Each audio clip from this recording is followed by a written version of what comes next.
Hello बच्चों, कैसे हैं आप? खुश हैं और ठीक हैं? उम्मीद है आप सब अच्छी तरह पढ़ रहे होंगे और एग्ज़ाम की प्रिपरेशन कर रहे होंगे।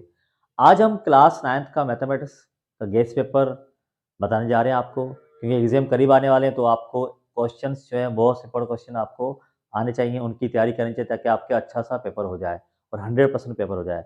पेपर पैटर्न पहले समझना चाहिए आपको, क्योंकि आप क्लास 8 आप पास करके आए हैं, जो आप स्कूल में एग्ज़ाम दे के आए हैं, क्योंकि स्कूल का माहौल होता है। अब आपके एग्ज़ाम जो है आपने स्कूल में नहीं होंगे, डिफरेंट सेंटर्स होंगे, डिफरेंट स्कूल में आपका सेंटर लगेगा, जहाँ पेपर देंगे, वहाँ डिफरेंट टीचर्स होंगे। तो पेपर जो है वो बोर्ड से आएँगे और आपको दिए जाएँगे और वो आपको करने होंगे, तो वहाँ डिफरेंट माहौल होगा। तो आपको पेपर पैटर्न पता होना चाहिए कि पेपर आएगा किस तरह सेक्शंस होंगे, तो वो पहले समझ लेते हैं। उसके बाद जो है हम डिफरेंट डिफरेंट सेक्शंस को, सेक्शन बी और सी को देखेंगे कि कौन-कौन से क्वेश्चंस किस चैप्टर्स के जो है वो आते हैं। तो अब हम देखते हैं कि पेपर पैटर्न क्या है।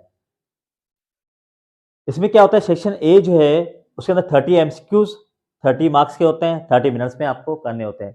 ये लास्ट 30 मिनट्स में आपको दिए जाते हैं, ठीक है। पेपर जो है टोटल 30 मिनट्स का होता है एमसीक्यूज का, और टोटल जो पेपर होता है वो हमारा 3 घंटे का होता है, मीन्स 180 मिनट का होता है। होल बुक से एमसीक्यूज आएंगे और क्वेश्चन नंबर 1 जो है वो सेक्शन ए का होगा। ये बाद में आपको दिया जाएगा जब पेपर हो जाएगा, मीन्स सेक्शन बी और सी हो जाएंगे। अब सेक्शन बी में क्या होगा, टोटल 9 क्वेश्चंस आपको करने होंगे, गिवन होंगे आपको कितने 13। हर क्वेश्चन जो है वो 3 मार्क्स का है, क्यों टोटल मार्क्स इस सेक्शन बी के जो है वो 27 है। हर सवाल को आपको 10 मिनट के अंदर करना है, मीन्स सारे 9 सवाल जो है आपको 90 मिनट्स में करने हैं, मीन्स 1.5 घंटे में आपको करने हैं। क्वेश्चन नंबर 2 से लेकर क्वेश्चन नंबर 14 इसके अंदर होंगे सेक्शन बी में, वो जो कि होते हैं 13 क्वेश्चन होते हैं टोटल। चैप्टर कौन-कौन से आएंगे, चैप्टर 1 और चैप्टर 1 से लेकर चैप्टर नंबर 8 तक जो है वो सेक्शन बी के हवाले किया जा रहा है। फिर आता है सेक्शन सी। अब सेक्शन सी में 3 सवाल करने होंगे आपको, टोटल आपको 5 गिवन होंगे, ठीक है। 6 मार्क्स का ईच क्वेश्चन होगा और 18 टोटल मार्क्स होंगे, क्यों 6 3 से 18 ही होता है। 20 मिनट्स में एक क्वेश्चन आपको करना है, एनी हाउ, टाइम वेस्ट नहीं करना है। 60 मिनट्स में मीन्स 1 घंटे में तीनों सवाल हो जाएंगे, कोई इशू नहीं है।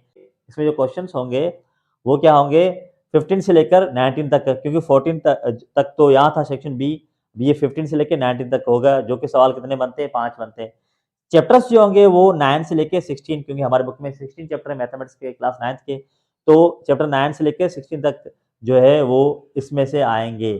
तो ये था पेपर पैटर्न क्लास 9th का, क्योंकि 8 तक तो स्कूल में पेपर होते हैं, 9th के बोर्ड के पेपर हैं, तो स्टूडेंट्स को एक टेंशन भी होता है कि पेपर किस तरह आएगा, क्या होगा, वो कौन से टीचर होंगे, किस तरह पेपर लेंगे। तो टेंशन आपको बिल्कुल नहीं लेना, बिल्कुल रिलैक्स होकर पेपर करना है। तो अब आगे बढ़ते हैं कि सेक्शन वाइज देखते हैं कि सेक्शन बी और सी में जो है कौन से चैप्टर्स और कौन से एक्सरसाइज जो है वो इम्पोर्टेंट है पेपर के हवाले से। सेक्शन बी के ये क्वेश्चंस एग्जाम में आ सकते हैं। एक्सरसाइज 1.4 में क्वेश्चन 1 का थर्ड, सेकंड का 7, 9 एंड 12, क्वेश्चन नंबर 3 के ये पार्ट्स, फिर 1.5 का क्वेश्चन 5 के ये 2 पार्ट्स हैं, फिर 1.6 का क्वेश्चन नंबर 1 इसके ये 3 पार्ट्स आ सकते हैं, फिर क्वेश्चन नंबर 2 एंड 3 के ये parts first and second, and इसका फर्स्ट पार्ट पेपर में आ सकता है। फिर 2.2 इसमें सिर्फ 3 ही एक्सरसाइज हैं इस चैप्टर में, उससे ज़्यादा नहीं है। ये मोस्ट इंपॉर्टेंट क्वेश्चंस हैं जो पेपर में आ सकते हैं। उसके बाद 2.2 के अंदर जो है क्वेश्चन नंबर 3 के ये 4 पार्ट्स इंपॉर्टेंट हैं और ये पेपर के हवाले से। फिर 2.5 के क्वेश्चन 1 का ये पार्ट फर्स्ट पार्ट, फिर 2 का फर्स्ट पार्ट, 3 का second, fourth and seventh part, फिर 2.6 का क्वेश्चन नंबर 1 उसका first, second and third part, question number 2 का first, fourth and fifth part. Then 3.1 इसके अंदर भी 3 एक्सरसाइज हैं 2 के चैप्टर के अंदर, जिसके क्वेश्चंस मोस्ट इंपॉर्टेंट यही हैं जो पेपर के अंदर आ सकते हैं। 3.1 के अंदर क्वेश्चन नंबर 3 के ये तीनों part, second, third and fifth, question number 4 का first and second, question number 7 का first, second and third. Then 3.2 का क्वेश्चन नंबर 4, 6, 8, 10, 14, 17, 18 के फर्स्ट एंड सेकेंड पार्ट। 3.3 का क्वेश्चन नंबर 1 इसका फर्स्ट, सेकेंड और fifth part. Then question number 3 का 6, 8 और 12 part, question 4 का सिर्फ third part. Then 3.4 question number 2 के ये तीनों पार्ट्स, फिर क्वेश्चन नंबर 3।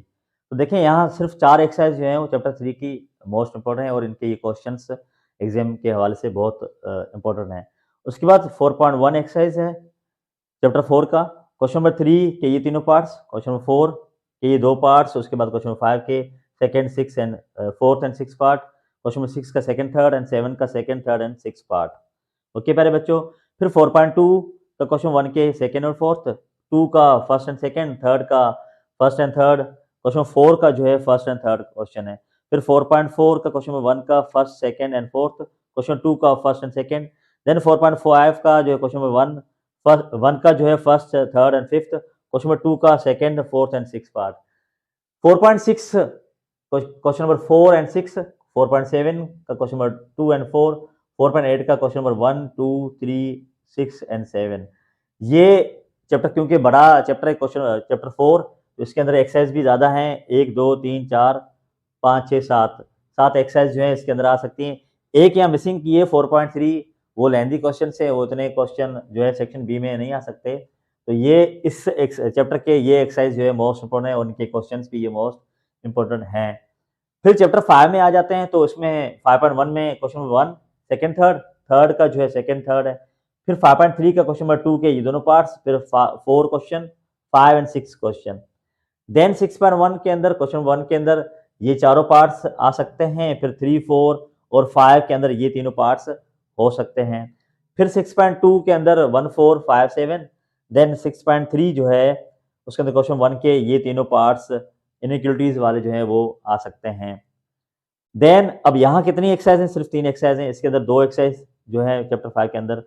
फिर आ जाते हैं चैप्टर नंबर 7 के अंदर, इसके अंदर भी 2 एक्सरसाइज हैं, 7.1 इसका क्वेश्चन नंबर 5, 7 और 9 के फर्स्ट, सेकंड एंड 7.3 का क्वेश्चन नंबर 5 के first and third and 6th part, ये मोस्ट इंपोर्टेंट क्वेश्चन है। इसमें 2 एक्सरसाइज सिर्फ हैं। फिर 8 सेक्शन बी के हवाले से लास्ट चैप्टर है, इसके अंदर क्या है, क्वेश्चन 1 के अंदर 4 पार्ट्स हैं, फिर जो है क्वेश्चन नंबर 2 के अंदर 3 पार्ट्स हैं। 8.2 के अंदर 1, 4, 7, 12, देन 8.3 के अंदर 2, 5, 6, 8, 14 एंड 8.4 के अंदर 1, 4, 5।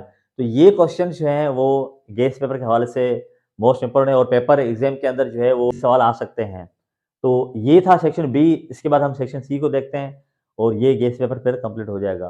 प्यारे बच्चों, अब सेक्शन सी के अंदर जो है वो ये चैप्टर्स आते हैं, चैप्टर 9 से लेकर 16 तक। तो इसमें डेफिनेशंस भी होंगी, थ्योरम भी होंगे और क्वेश्चंस भी होंगे। तो यूनिट 9 में जो है वो ये डेफिनेशंस आ सकती हैं, isosceles triangle, scalene triangle, right angle triangle, obtuse angle triangle. फिर थ्योरम इसके अंदर ये मोस्ट इंपॉर्टेंट हो सकते हैं 3 एंड 4, ठीक है। तो 9.1.3 एंड 9.1.4, तो ये 2 थ्योरम और ये डेफिनेशंस यूनिट 9 से हो सकती हैं। फिर यूनिट 10, अब 10 के अंदर जो है वो क्वाड्रिलेटरल्स हैं, तो स्क्वायर, रोम्बस, रेक्टेंगल, पैरेललोग्राम की डेफिनेशन आ सकती है और ये 2 थ्योरम आ सकते हैं, theorem number 3 and theorem number 5। Then unit 11 के अंदर लाइन्स के बारे में, बाइसेक्टर के हैं, तो वो बाइसेक्टर ऑफ लाइन की डेफिनेशन और एंगल बाइसेक्टर की डेफिनेशन आ सकती है। फिर थ्योरम इसके अंदर भी 3 है, एक 1 है, 4 एंड 5, ये 3 थ्योरम आ सकते हैं। देन यूनिट नंबर 12 के अंदर सिर्फ 2 थ्योरम हैं जो इम्पोर्टेंट हैं एग्जाम के हवाले से, वो है 1 और 4। देन 13.1, इसके अंदर टोटल 3 एक्सरसाइज हैं, 13.1 एंड 2 एंड 3। मैंने यहाँ सिर्फ 1 लिखी है क्योंकि 13.2 और 3 जो है वो एक तो लेंदी है, जो ज्योमेट्रिकल शेप्स बनानी है वो बहुत लेंदी है, इतने टाइम में सेक्शन सी हो नहीं सकता। तो 13.1 में क्वेश्चन नंबर 3, 5 एंड 6, अब 6 के ये 2 पार्ट्स और 7 के ये 2 पार्ट्स आ सकते हैं। अब इसमें अंदर 13.1 के अंदर करना क्या है, ट्राइंगल बनाना है। पॉसिबिलिटीज आपके पास 3 होती हैं। यूनिट नंबर 14, इसके अंदर 2 थ्योरम है, 1 एंड 3, 2 थ्योरम जो है इसके अंदर है। उसके बाद आता है चैप्टर नंबर 15। 15 के अंदर सिर्फ question number 2 and 3 most important question है, ये पेपर के हवाले से आ सकते हैं। देन 16.1 के अंदर क्वेश्चन नंबर 3 जो है वो पेपर के हवाले से हो सकता है। आगे चलते हैं तो 16.2 के अंदर डेफिनेशन है collinear and non collinear points, ठीक है, ये बुक के अंदर लिखी हुई है, सेम टू सेम लिखनी है, फिगर भी बनी हुई है, कोई इशू नहीं है। देन क्वेश्चन नंबर 1, 3, 7, 9, 10, ये मोस्ट इंपॉर्टेंट क्वेश्चंस हैं। आखिर में लास्ट एक्सरसाइज जो है 13.3, इसके अंदर 16.3, इसके अंदर क्या है, 3 and 4 question most important question हैं। तो ये सेक्शन सी का सारा है। अब इसके अंदर थ्योरम कितने हैं, 1, 2, 3, 4, 5, 6, 7, 8, 9 थ्योरम्स हैं जो आपको समझने और याद रखने हैं। इनमें से 2 थ्योरम आएँगे सिर्फ़, क्योंकि सेक्शन सी के अंदर जो है थ्योरम जो है वो 2 आएँगे, बाकी 3 जो सवाल होते हैं वो क्वेश्चन्स के होते हैं।